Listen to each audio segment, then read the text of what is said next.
আজকে আমরা যখন যাচ্ছিলাম আমাদেরকে স্তরে স্তরে বাধা দেওয়া হয়েছে। পুলিশ মৌলভীবাজারে বাধা দিয়েছে, আপনারা দেখেছেন যে ট্রাক দিয়ে বাধা দেওয়া হয়েছে। এর আগে আমরা বালু ট্রাক দেখেছি, এবার খালি ট্রাক দিয়ে, আমরা জানি না বালুটা কে খেয়ে ফেলেছে।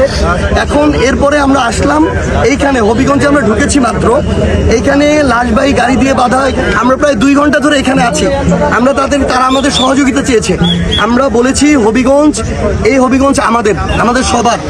আমরা প্রয়োজনে বিক্ষোভ মিছিল করব না, বিক্ষোভ সমাবেশ করব না, তাহলে আমরা সেখানে যাই, আমাদের যারা আহত ভাইরা হসপিটাল ভর্তি তাদের সাথে দেখা করি, আমরা একটা মামলা দায়ের করি, তারা আমাদেরকেও যেতে দিবে না। সর্বশেষ আমরা এটা বলেছি যে আমরা 144 ধারা মেনে আমাদের সবাই এখানে থাকবে। আমরা শুধু 5 জনের একটা টিম, প্রতিনিধি দল সেখানে যাব, মামলা দায়ের করব এবং হসপিটালে দেখে আমরা ফিরে আসব। সেটা পর্যন্ত তারা এগ্রি করে নাই। যেটা বুঝতে বিন্দুমাত্র বাকি নাই, যেখানে বিএনপি সরকার, এখানকার দলীয় এমপি সবাই মিলে প্রশাসনকে তাদের দলীয় এজেন্ডা বাস্তবায়ন করাচ্ছে। এবং সর্বশেষ তারা এখানে 4-5 দিয়ে ছাত্রদল, যুবদল, তারপর বিএনপির বিভিন্ন ধরনের, আমরা ওই দিক থেকে স্লোগান শুনছি। আমাদেরকে অনেকে এখানে ভাইরা আছে এসে বলছেন যে সশস্ত্রভাবে তারা ওইখানে দাঁড়িয়ে আছে। সর্বশেষ আমরা একটা জিনিস বলেছি যে আমাদের এখানে মামলা নিতে হবে। মামলা যদি আমরা এখানে করে না যেতে পারি তাহলে এই বাংলাদেশে আর রাজনীতির কিছু থাকে না, আরেকটা স্বৈরাচারের পথ শুরু হয়, একনায়কতন্ত্রের পথ শুরু হয়। এবং সর্বশেষ যেটা হয়েছে যে প্রশাসন বলল যে তারা আমাদের 5 জনের প্রতিনিধি দলও দিবে না, কিন্তু এইখানে বসিয়ে, শহরে নিতে পারবে না, এখানে বসিয়ে তারা মামলা রেকর্ড করবে এখান থেকে অনলাইনে। এই জন্য আমাদের একটা প্রতিনিধি দল তাদের সাথে এখন সেই মামলা দায়েরের কাজ করছেন। সেখানে আমাদের এনসিপির সম্মানিত আহ্বায়ক আছেন, দক্ষিণাঞ্চল মুখ্য সংগঠক হাসনাত আব্দুল্লাহ আছেন, ডক্টর মাহমুদা মিতু এমপি, নাসিরুদ্দিন পাটোয়ারি, ওনারা আছেন, ওনারা মামলা দায়ের করছেন। আমরা অন্যান্য যারা আছি আমরা চলে যাচ্ছি। কিন্তু আমরা শুধু একটা কথা বলি, আজকে এখানে প্রশাসন যেটা করলো, প্রশাসন দায়িত্ব পালন করে নাই। প্রশাসন বিএনপির এজেন্ডা সার্ভ করেছে এবং সরকারের ভূমিকা পালন করে নাই। সরকার তাদের জায়গা থেকে একটা একনায়কতান্ত্রিক স্বৈরাচারের যে আচরণ, সেই আচরণ এখানে প্রদর্শন করলো। তাদের হাতে ক্ষমতা আছে, তারা পুলিশকে ব্যবহার করতে পারে, তারা আমাদেরকে আটকে দিল। অথচ এখান থেকে যেখানে 144 ধারা জারি করা, সেটা প্রায় 50 কিলোমিটার দূরে। খালেদা জিয়া একটা কথা বলেছিলেন, ওনাকে আমরা সম্মান করি। বেগম খালেদা জিয়া বলেছিলেন যে আমরা ছাত্রদের ছাত্র দল চাই, টোকাই সন্ত্রাসীদের ছাত্র দল চাই না। কালকে যেটা হয়েছে, বেগম খালেদা জিয়ার ছাত্র দল এটা করতে পারে না। এখানে যে আচরণ হয়েছে, এই আচরণটা সন্ত্রাসী কায়দায়, একদম টোকাই দিয়ে পেটুয়া বাহিনী দিয়ে যেভাবে করা এটা হয়েছে। আমরা এটার বিচার চাই এবং আমরা তারেক রহমানকে আহ্বান করব যে তিনি যদি বাংলাদেশকে মনে করেন তিনি গণতান্ত্রিক পথে আছেন, তিনি এটার বিচার স্থাপন, এই নজিরটা স্থাপন করে দেখাবেন, নাহলে আমরা ধরে নিব যে বাংলাদেশ আবার অগণতান্ত্রিক পথে হাঁটা শুরু। গতকালকে হবিগঞ্জে আমরা মানুষের সাথে কথা বলেছি, আলোচনা করেছি। যখন বের হব সেই সময় আমাদের উপরে হত্যা চেষ্টা করা হয় এবং বিএনপির জিকে গাউসের যারা অনুসারী রয়েছে তারা আমাদের উপরে চেইন, হকি স্টিক, রামদা দিয়া আঘাত করে। তো সেখানে আপনারা দেখেছেন সাজ্জিদ সালামকে নির্মমভাবে আহত করা হয়েছে। অনেকের একটা ক্লাস 10-এর বাচ্চার চোখ তুলে নেওয়া হয়েছে এবং সেখানে আপনার আমাদের যিনি সদস্য সচিব ছিলেন তার হাত ভেঙে দেওয়া হয়েছে। 20 লক্ষ টাকার মালামাল চুরি করেছে। তো আমরা সেই প্রতিবাদেই আজকে একটা বিক্ষোভ মিছিল চেয়েছিলাম। সেই বিক্ষোভ মিছিল যখন আমরা ঘোষণা করেছিলাম, এরপরেই আবার ছাত্রদল, যুবদল তারাও সেখানে অস্ত্রশস্ত্র নিয়ে মহড়া দিয়েছে। তো আমরা আজকে মৌলভীবাজার থেকে রওনা দিয়েছিলাম এবং মৌলভীবাজার থেকে রওনা দেওয়ার সময় আমাদের প্রথমে 400 পুলিশ দিয়ে তারা প্রতিহত করেছে। আমরা সেই ব্যারিকেড ভেঙেছি। বালু ট্রাক্টর রাস্তায় বিজিবি বিভিন্নভাবে আমাদেরকে হ্যারাসমেন্ট করেছে। আমরা রাস্তায় বসেছিলাম। এখনও আমাদের পিছনে ছাত্রদলে প্রায় 1000 লোক সন্ত্রাসী অবস্থান করছে, যাদের হাতে রামদা, কুড়াল, দেশি অস্ত্রশস্ত্র আছে। তো আমাদের গতকালকে যাদেরকে আহত করা হয়েছে তাদের জন্য আমরা আজকে একটা মামলা করেছি এবং এই মামলার পরিস্থিতি নিয়ে, সার্বিক বিষয় নিয়ে, কোন পরিস্থিতিতে বাংলাদেশ যাচ্ছে একটা সন্ত্রাসের রাজত্বে, সেই বিষয়ে সংসদের মাননীয় বিরোধী দলীয় যিনি চিফ হুইপ আছেন এবং গণ অভ্যুত্থানে যিনি নেতৃত্ব দিয়েছেন, বাংলাদেশকে একটা অনন্য জায়গায় নিয়ে যেতে চেয়েছেন আমাদের জাতীয় নাগরিক পার্টির সম্মানিত আহ্বায়ক, উনি এখন আপনাদের সাথে কথা বলবেন।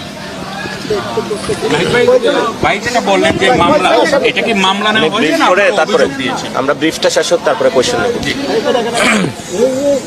প্রিয় দেশবাসী এবং প্রিয় সাংবাদিক ভাই বোনেরা, আজকে খুবই দুঃখের সাথে আমাদেরকে বলতে হচ্ছে যে জুলাই গণ অভ্যুত্থানের 2 বছর দ্বিতীয় বার্ষিকী যখন আমরা উদযাপন করছি, স্মরণ করছি আমাদের শহীদদেরকে, এবং আমরা যে গণতান্ত্রিক বৈষম্যহীন বাংলাদেশের আকাঙ্ক্ষায় জুলাই গণ অভ্যুত্থানে আমরা অংশ নিয়েছিলাম, আত্মত্যাগ করেছিলাম, সেই বাংলাদেশের পক্ষে, সংস্কারের পক্ষে, বিচারের পক্ষে আমরা কথা বলে যাচ্ছি। সেটার জন্য সারা দেশে আমাদের যে জুলাই পদযাত্রা চলমান ছিল, তারই অংশ হিসেবে আপনারা জানেন হবিগঞ্জে হত্যার উদ্দেশ্যে হামলা হয়েছে, একটি কিশোরের চোখ কেড়ে নেওয়া হয়েছে, যেখানে শেখ হাসিনা জুলাই গণ অভ্যুত্থানে শত শত ছেলেমেয়ের চোখ কেড়ে নিয়েছে।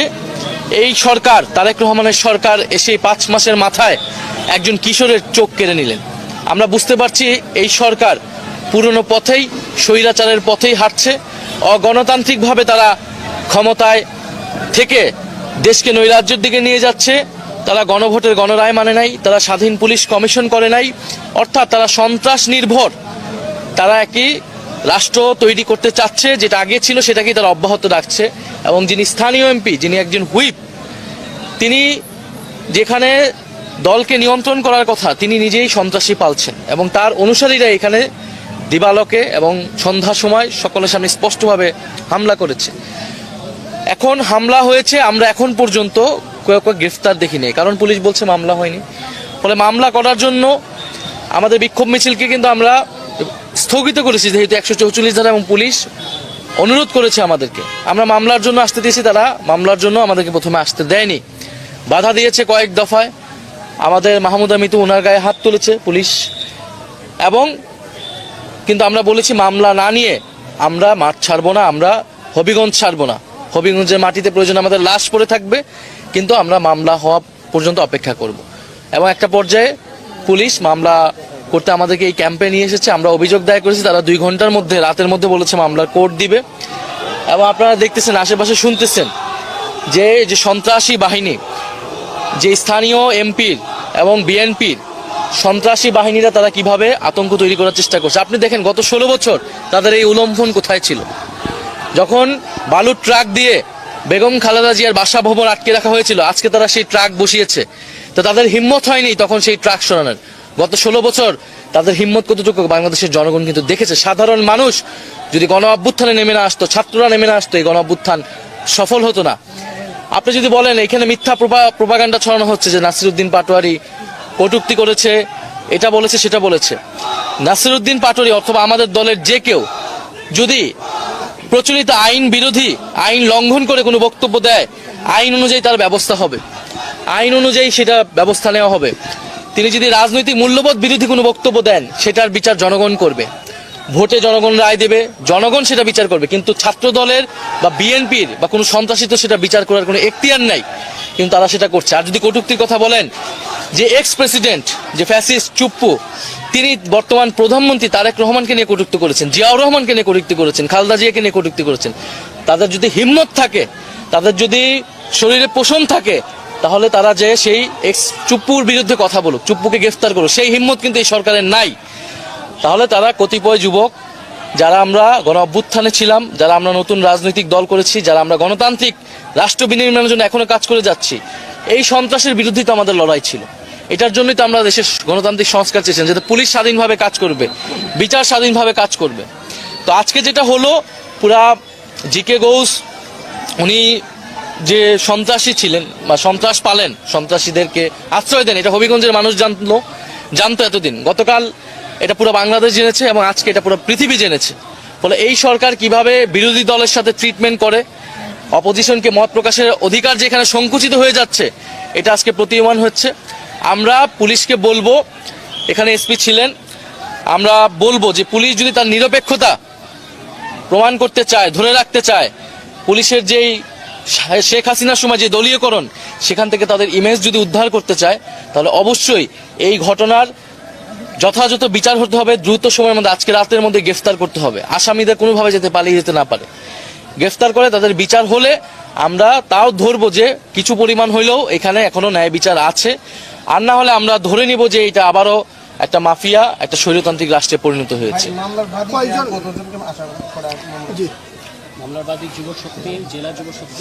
জেলা যুব শক্তির আহ্বায়ক একটু পড়ে শোনান, একটু পড়ে শোনাচ্ছি আমরা হামলাকারীদের। আপনাদের যে মামলার কপিটা আমরা তো প্রথমে মিডিয়ার মাধ্যমে এটা আপনাদেরকে পাঠিয়ে দিব।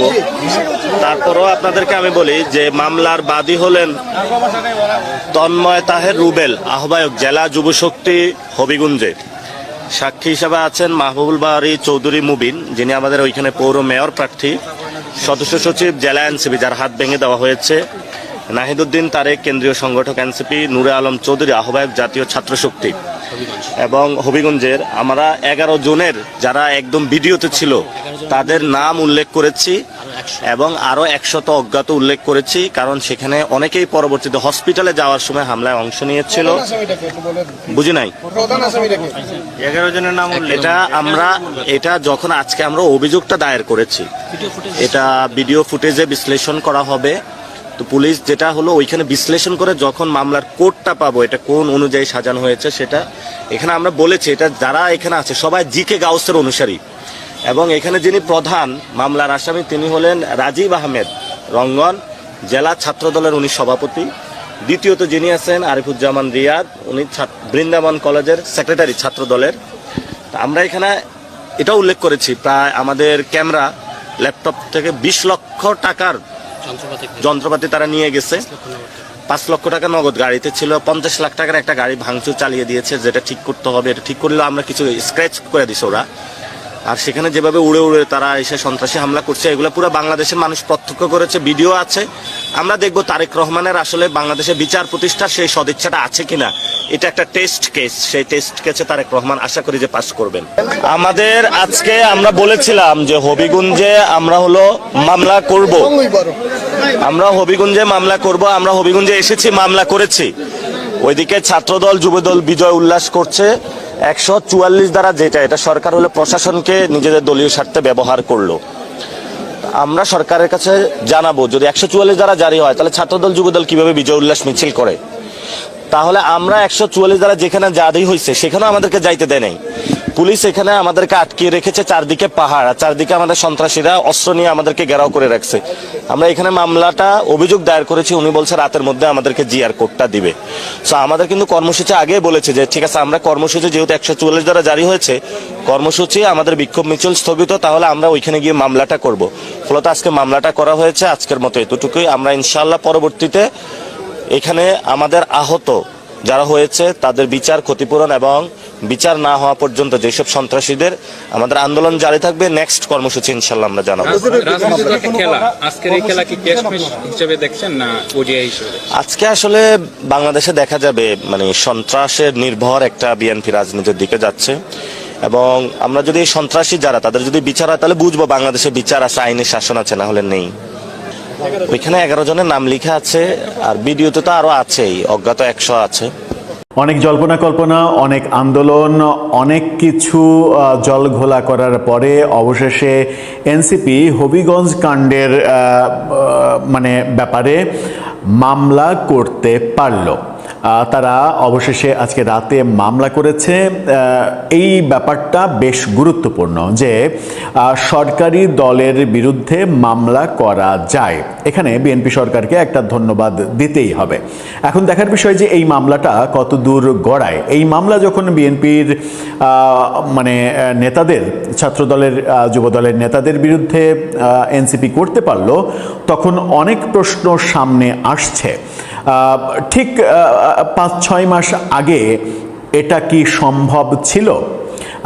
মামলাটা কোন থানায় কিংবা কোন পুলিশ ফাঁড়িতে করলো, কতজন আসামি হলো, কার নাম দেয়া হলো, চলুন একটু বুঝে ওঠার চেষ্টা করি এবং তুলনামূলক চিত্র আঁকার চেষ্টা করি যে এই ঘটনা যখন ঘটলো ঠিক এই রকম ঘটনা ইউনুসীয় যুগে ঘটা সম্ভব ছিল কিনা। থাকবে দর্শক, বললাম যে হবিগঞ্জ কাণ্ডে অবশেষে মামলা হয়েছে। এনসিপি 100 জনকে আসামি করে মামলা করেছে। এই মানে 100 জনের বিরুদ্ধে যে মামলা করা, সেখানে আমরা দেখছি যে 11 জনের নাম উল্লেখ করেছে তারা। শিরোনামটা দেখে নিন ইন্ডিপেন্ডেন্ট টেলিভিশনের। তারা পুলিশ ফাঁড়িতে 3 নেতার ছবি সহ তারা বলছে যে হবিগঞ্জের ঘটনায় 100 জনের নামে এনসিপির মামলা। সেখানে বলা হচ্ছে হবিগঞ্জের নেতাদের গাড়িবহরে হামলা মারধরের ঘটনায় 11 জনের নাম উল্লেখ করেছে এবং আরও 100 জন অজ্ঞাত নামার নামে মামলা করেছে তারা। এই মামলা জেলা ছাত্রদল সভাপতি শাহ রাজীব আহমেদ রিঙ্গনকে প্রধান আসামি করে করা হয়েছে। আজকে এই মামলা করা হয়েছে রাতে। যুবশক্তির আহ্বায়ক তন্ময় তাহির রুবেল এই মামলা করেছেন। বাহুবল উপজেলার কামাইছড়া পুলিশ ফাঁড়িতে এই মামলা দায়ের করে এনসিপির কেন্দ্রীয় নেতারা। পুলিশ পাহারায় এরপরে হবিগঞ্জ থেকে মৌলভীবাজারের উদ্দেশ্যে রওনা দিয়েছিলেন তারা। এর আগে বিকেলে উপজেলার কামাইছড়া এলাকায় পৌঁছালে তাদের পথ আটকে দেয় পুলিশ। সে সমস্ত রাস্তায় অবস্থান নিয়ে এনসিপির নেতারা স্লোগান দিতে থাকেন। এই ব্যাপারগুলো গতকালকে কি ঘটনা ঘটেছে, আজকে সারাদিন কি ঘটেছে, সেগুলো তো আমরা আলোচনা করেছি। এখন মূল আলোচনার ব্যাপারটা যেটা হচ্ছে ছাত্রদলের মানে সেখানকার সভাপতির বিরুদ্ধে মামলা যখন করা যাচ্ছে, তখন আমরা একটু যদি ফিরে যাই ইউনুসীয় যুগে, তখন কি মামলা করা গেছে? ধরে নেওয়া যাক যে এনসিপি নেতাদের উপরে একটা মব হয়েছে। এই মব তো বিএনপির আমলে বিচ্ছিন্ন কয়েকটা মব হয়েছে, কিন্তু ইউনুসীয় যুগে হাজার হাজার মব ঘটেছে। একটা মবের বিরুদ্ধেও কি মামলা করা গেছে? থানা কি মামলা নিয়েছে, নাকি মববাজরা উল্টো যাদের উপরে মব করেছে তাদেরকেই পুলিশে সোপর্দ করেছে, তাদেরকেই নতুন নতুন আইনে মামলা দেয়া হয়েছে তাদের বিরুদ্ধে এবং তাদেরকে কারাগারে প্রেরণ করা হয়েছে?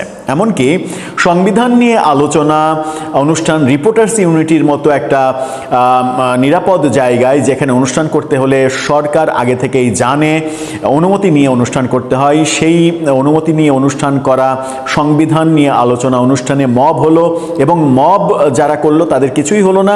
যাদের উপরে মব হলো মুক্তিযোদ্ধা, ঢাকা বিশ্ববিদ্যালয়ের শিক্ষক, সাংবাদিক, তাদের মারধর করা হলো, মুক্তিযোদ্ধার টুটি চেপে ধরা হলো এবং সারা দিন তাদেরকেই ডিবি অফিসে বসিয়ে রেখে সকালবেলায় তাদের বিরুদ্ধে সন্ত্রাস বিরোধী আইনে মামলা করে কারাগারে পাঠানো হলো। এরকম হাজারো ঘটনা এনসিপির মানে নেতা কিংবা এনসিপি সৃষ্টির আগে জুলাই যোদ্ধা, সমন্বয়ক, তৌহিদি জনতা, বিভিন্ন ব্যানারে এই কাজগুলো করা হয়েছে এবং সরকারি পৃষ্ঠপোষকতায় এগুলো হয়েছে।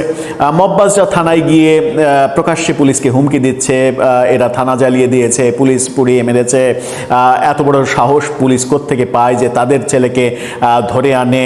চাঁদাবাজির মামলায় রাষ্ট্রীয় পৃষ্ঠপোষকতায় জামিন দেওয়ার ব্যাপারগুলো আমরা প্রকাশ্যে দেখেছি, প্রকাশ্যে আইন উপদেষ্টার বক্তব্য শুনেছি। অর্থাৎ ইউনুসীয় যুগে মব করার পরে মবকারীদের বিরুদ্ধে একটি মামলাও করা যায়নি, একটি মামলাও পুলিশ করতে দেয়নি এবং ওই তথাকথিত মবকারীরা, তৌহিদি জনতা কেউই করতে দেয়নি এবং প্রত্যেকটা মবের সাপোর্ট করেছে সরকার এবং এনসিপির নেতারা। তখন আমার মনে হয় যে তাদের একটু স্মরণ রাখা উচিত ছিল যে এরকম মানে ঘটনা আমাদের উপরে ঘুরে ফিরে আসতে পারে, তখন কি হবে? এনসিপি নেতাদের উপরে মব হলো হবিগঞ্জে, এটাকে মবই ধরি, মব হলো এবং সেই মবের বিরুদ্ধে তারা মামলা করতে পারলো। তাহলে তারা কি এখন বুঝতে পারছে যে ক্ষমতায় থেকে ক্ষমতার অপব্যবহার করা? ক্ষমতায় থেকে বলাতে আবার অনেকে মনে করতে পারেন যে এনসিপি কি ক্ষমতায় ছিল?